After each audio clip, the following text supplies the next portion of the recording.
Just real quick, want to talk to you about the project, where it stands. The film currently is complete. Have it done. Have the thumbnail made up and everything. But I actually want to talk to you guys real quick about some of the limitations that Halo presents as far as making a film goes, to what I sort of consider my standard. One of the biggest reasons I didn't make Halo into a film sooner was because the technical limitations that Halo has. For example, it doesn't have a theater mode, so I can't get these really cool sweeping vistas that I would like to get.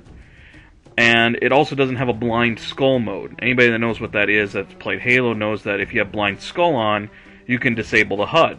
Well, disabling the HUD could allow me to make some really cool cinematic things and really create a cool cinematic experience.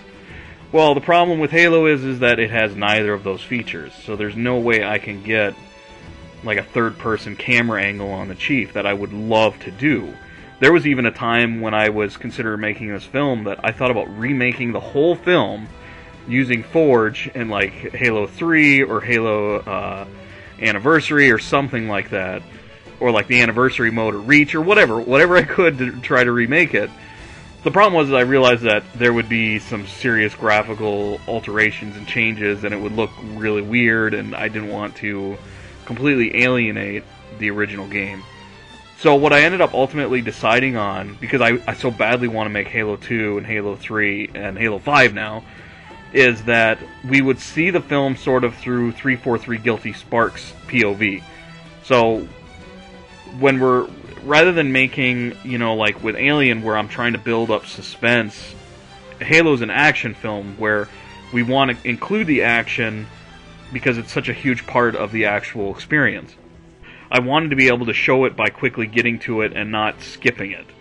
So what I ended up doing was sort of a semi-found footage style film type kind of thing with it.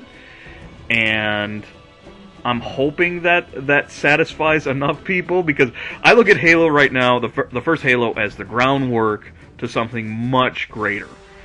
It's the foundation so that I can then make Halo 2 into a real film. And the plans I have for Halo 2 are quite extensive. In fact, I'm scripting the entire thing. That one's going to be pretty extensive. But as far as I'm concerned, I'm fairly satisfied with it. It's the best I think I could come up with for Halo 1.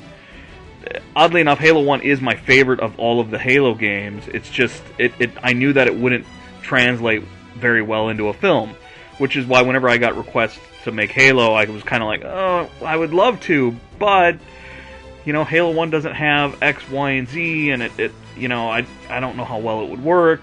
But ultimately, it is what it is. I think it works as a film. It's really intended for people that haven't seen or played the games, a quick way to get up to date. It's also still sort of theatrical. There are tiny little features that you guys won't even notice. Like, for example, when we land on Halo, there are birds chirping.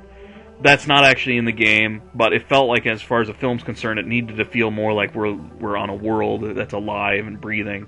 Whereas in the game, that's exactly the opposite. In the game, you want to this sense of isolation and so on and so forth. But those little things are just tiny. They're not that inventive. They were just... It is what it is. Anyway, the film is done. It will be coming out very soon. In fact, there's part of me that wants to release it right now, which I might do. I don't know yet. There's part of me that likes to kind of wait a little bit so I can plan out Halo 2 some more and get more time on it. But you guys have been patiently waiting, so I think I owe it to you to release it as soon as possible. So, as far as next projects, like I said, I think I'm kind of working on Halo 2 right now. I'm writing up a script. That film is going to be very different than Halo 1. You guys have no idea what's coming with that. That's going to be pretty cool.